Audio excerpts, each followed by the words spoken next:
to our presentation on Applied Understanding of Leadership. Our topic is Preferential Treatment in Leadership with a case study in conflict resolution.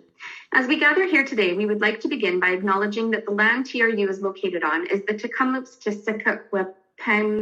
territory that is situated in the southern interior of British Columbia within the unceded traditional lands of the Secwepemc Nation. Chelsea and Andrea are from the shared traditional ancestral territory of the Sumas First Nation and the Matsqui First Nation. These two First Nations are part of the Stalo Nation. The Stalo people are the people of the river. The Stalo people have lived in the Fraser Valley for 10,000 years. It is for this reason that we acknowledge the traditional territory in which we reside. I, Ladean Park, acknowledge that I am on Treaty 6 territory in the homeland of the Métis. We pay our respect to the First Nations and Métis ancestors of this place and reaffirm our relationship with one another. Hi, I'm Chelsea Ewert and I live in Abbotsford, British Columbia. I've been teaching for 6 years and I teach grade 2. Hi, I'm Andrea Penner and I live in Abbotsford, BC. I've been in the education world for approximately 20 or so years and currently I'm in my first year of being vice principal. Hi, I'm Ladean Park and I'm a high school counselor in Saskatoon, Saskatchewan. I've been teaching since 2007 and I've been in this position as a counselor for the past about 8 years. The topic we chose to discuss is the idea of preferential treatment in leadership. We chose this topic because it is something that each of us has encountered in our teaching careers and know that it is something that can be felt in many workplaces.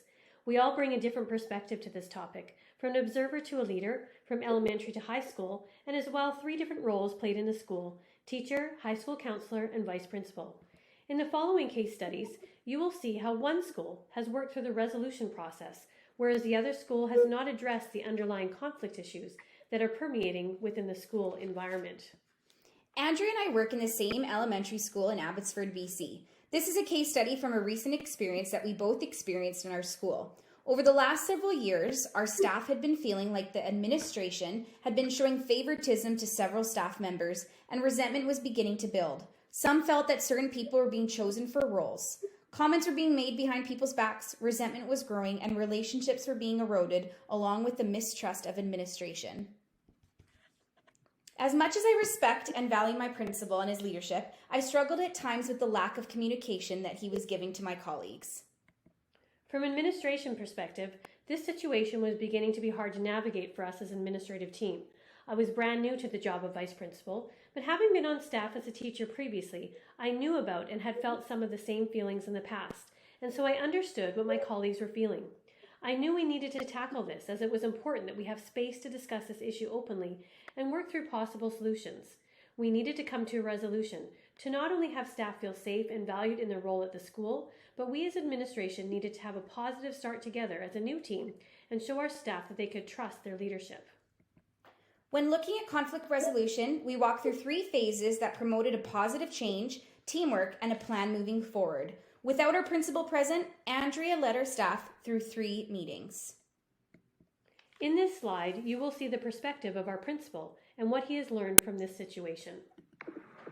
What was your role in this situation? I was the principal at the time. And what was your biggest challenge in this situation? I think 2 things. The biggest challenge was, one, kind of reflecting and deciding on what I needed to own as part of the situation, and the second part I would be just the inability to communicate or defend some of the pieces that were part of the situation. So wanting to be able to explain and not being able to fully do that. How did this impact you in your ability to do or perform your job?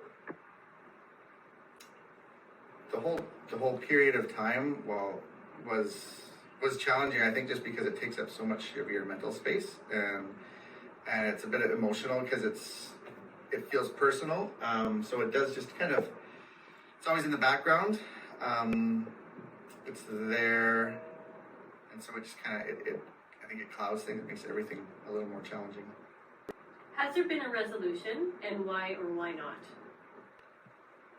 For the most part, there's been some resolution. I think partly it was due to some openness and just being able to talk about it and bring it out into the open if some people were feeling that, if that was a perception that was out there, just allowing people to voice that and share it, be able to share a little bit from my perspective. So I think for most people there was resolution. I think for one or two there it might not feel that way. One of the things that we did to adjust was we altered the format of our leadership team model. We went to a bit more broad-based. So we have more people on our leadership team, more representative, and that's going to be changing from year to year, so it won't necessarily be the same and small group of people. And this leads to lots of reflection in the day-to-day as well going forward, right? As far as how you make decisions and how you communicate those decisions, and just an awareness of what people see and feel. In this scenario, our principal moved from a transactional to a transformational leadership role. According to Harris, transactional leadership would be primarily concerned with promoting structural rather than cultural change. As seen in our principal, his focus was not on the people, but on the organization and the decisions he needed to make to promote our school's success. Harris also states that transactional leadership is concerned largely with structures, emphasizing organizational purposes rather than people. He made decisions based on convenience and familiarity rather than allowing for equal opportunity and acknowledging his staff's emotions and strengths. Leithwood and Beattie state that the motivation for teachers to act in a particular way is influenced by their emotions and feelings. The feelings of not being chosen, unequal treatment, not being valued, and miscommunication permeated our school community. The benefit to having a new administrative team meant that we could acknowledge and guide the situation from a new perspective. Transformational leaders not only manage structure, but they purposely impact upon the culture in order to change it. In addition, he says that it is concerned with relationships and engagement of individuals. Harris states that transformational leadership focuses on setting directions, developing people, organizing the culture, and building relationships with the school community. Knowing this, looking at our plan for resolution, one can see that the transformational approach was effective and integral in building a positive climate in our school community and the start of the resolution process. As Fisher, Patton, and Urey state, conflict is inevitable and useful, part of life. It often leads to change and generates insight. Although difficult in many ways, this conflict story allowed the administrative team to see the gaps in their leadership. They were now able to start the journey of change, improving relationships and trust building. We have a large variety of people on our staff that come with various thoughts, emotions, and feelings towards leadership. As Fisher and all state, the ability to see the situation as the other side sees it, as difficult as it may be, is one of the most important skills a negotiator can possess. If you want to influence them, you also need to understand empathetically the power of their point of view and to feel the emotional force with which they believe in it. Throughout this scenario, we can see that our principal's ability to critically reflect on ideas, emotions, and decisions were not always visible. Brookfield, as cited in Denson and Gray, agrees by saying, "Where reflection is absent, there is the constant risk of making poor decisions and bad judgments. If our principal would have reflected through his decisions earlier in the process, perhaps different outcomes would have been had." We can see that reflection provides a meaningful way for leaders to gain genuine understanding. Critical reflection is mindful of three attributes, as stated by Yost et al.: open-mindedness, responsibility, and wholeheartedness. As seen in our resolution plan, administration showed open-mindedness in listening to all sides, responsibility in that they took responsibility for their decisions in the past and looked for truth from all sides, and wholeheartedness in overcoming fears and wanting to make meaningful change to our school culture. Going forward, reflective learning can assist leaders to acquire the knowledge and skills to make better judgments in ambiguous situations. Critical reflection is at the core of leadership development. The administration has shown that they have consciously shifted their practice to reflect on decisions to better equip future decision-making, and thus has allowed trust to be rebuilt. Similarly to the elementary situation, in high school, I have seen administration favor certain teachers. In the school and situation I am in right now, certain teachers are being favored by having more students that are higher needs put in their classroom because they are stronger teachers and more capable of supporting those students. Leaders in the school recognize our competent teachers and overwhelm them with the most challenging students. This leads to a much heavier load for some teachers with a diverse set of needs in the classroom, with students from English as an additional language, modified students, and students that have learning assistance or behavioral needs. We end up burning out our best teachers because there are teachers that don't adapt their lessons to the needs of the students, and they then don't have to teach those students because they are no longer put in their classes. The questions that arise are, why is the teacher not mentored and expected to step up to meet the needs of the student? And why is the school leadership not stepping in to support our teachers? There has been a delegation of responsibilities for scheduling these students that have higher needs to the individual departments of English as an Additional Language, or EAL, and Learning Assistance, or LAT. These departments adjust timetables so that the support tutorials can fit into their schedule, but often they are also hand-choosing the teachers they know will do a good job supporting the student, and this comes down to the same handful of teachers every time. It is not clear that administration realizes that certain teachers are being loaded up as much as they are, or if they do know, it is being overlooked because there is pressure to support these students. We want to make sure these students are being successful, and ultimately, it is the students that may suffer if they are in a classroom where they are not properly supported. This is a testimonial of a staff member that feels she is one of the favored ones in the building. So what is your role? I am a history teacher and as well transition teacher at Holy Cross High School and social sciences department head. Okay. And what has been the biggest challenge for you in this situation? Over the years, I have definitely noticed that myself and another colleague in my department have consistently been loaded heavier with EAL, LAT students. We have even printed off class lists and compared them with other staff members and taken them to admin to prove that we're not just complaining, we're not just feeling overused, that we actually provided concrete evidence that we do get far more than other members of our department. So we have been trying in the last couple of years to definitely make our voices heard about the issue. Mm-hmm. And how does this impact you and your ability to perform your job?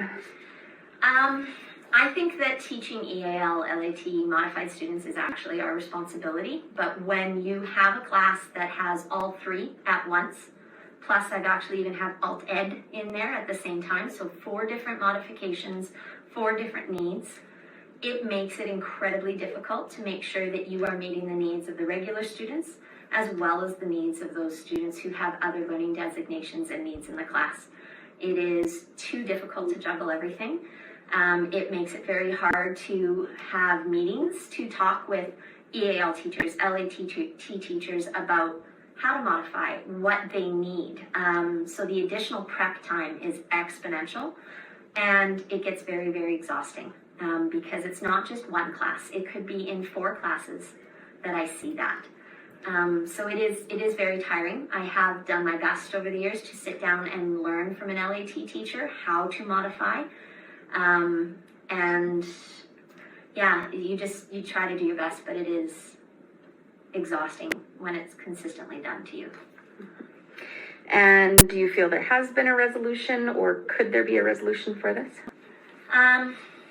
Well, I guess the resolution is I'm leaving the school, so they have to find somebody else to do this too, unfortunately.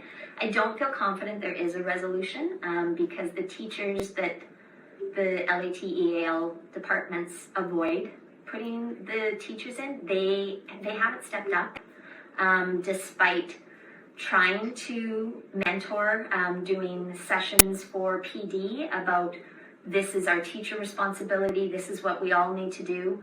I had one of the staff members who refuses to modify and work with these students basically tell me, quit making the rest of us look bad.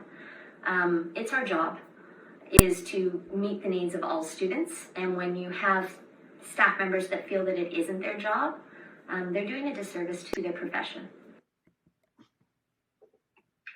In the structure of the school, there is a type of distributed leadership that exists because we are quite a large school. There's the principal, 2 vice principals, 10 department heads, and more than 100 teaching and support staff. In this particular scenario, admin is delegating these scheduling duties to certain departments, and rather than following through and ensuring the success of this task, it is left up to each department to figure it out. There's poor communication between the departments and with the admin team at the moment. This situation requires more than delegation. Spillane writes, a distributed perspective presses us to consider organizational structures as more than vessels for leadership activity and more than accessories that leaders can use to execute a particular task using some predetermined strategy for practice. Interdependency emerges when the enactment of a leadership task depends on the interplay between two or more actors or aspects of the situation. So it is that interdependency and that interplay that is missing from this situation. I propose that more communication between all parties is needed in this situation, and clear expectations and limitations need to be set and followed through. In an article I found that looked at the unethical side of leadership, Lemberski makes the suggestions listed here to help resolve this type of conflict from the perspective of our leadership and admin. Because conflict resolution needs to be committed to from both sides, our teachers also need to recognize their role in this issue. In Mindich and Lieberman's article about building professional learning communities, Keegan and Leahy call switching from the language of complaint to the language of commitment. Both sides need to commit to this resolution. As professionals, we are required to step up and provide support to our students. In the Mind Tools article about conflict resolution, it is suggested to understand the other person's side of the situation, acknowledge the role that each person plays in the problem, and if it doesn't get resolved, to keep trying. I believe that this is a conflict that could be solved by getting everyone on the same page with clear communication so that each involved person is able to recognize their own role in the situation. Reflection on this issue by each individual involved will be important in recognizing how to get to a solution. If everyone thinks they are doing the right thing, it will not be resolved. Without reflection, there may be a missed opportunity to understand the frustration of the teachers. There are 3 things that we have learned about leadership and will make a difference in our work. Number 1, leadership style. Certain types of leadership, such as transformational and distributed, lend itself to collaborative, positive, and meaningful work environments. Although this may take more time and effort to lead effectively, knowing your people and understanding how your actions and decisions affect them will make you a successful leader. Looking at decisions that we make and how they will affect the people that we work with is something that will be at the forefront of our decision making. Number 2, conflict resolution. Allowing people to be part of the process of resolution and letting their voice be heard can richly benefit the resolution process as people feel part of the solution. Addressing issues in your school is an integral part of leadership. During times of conflict, being intentional and recognizing the role that you play is an important piece of the resolution process. Now, lesson 3 is about reflective practice. Critical reflection allows for examination of practices. In all jobs, it is important to carve out time for self-reflection to understand where you can improve. But in leadership, it is more than doing it for yourself. It is about setting an example for your staff, leading by doing. And it is important to make sure that there's honest, introspective thought to keep yourself accountable to the people you are leading. It is part of learning from experience and is foundational for challenging prejudice, as Thompson and Pascal point out in their article, Developing Critically Reflexive Practice.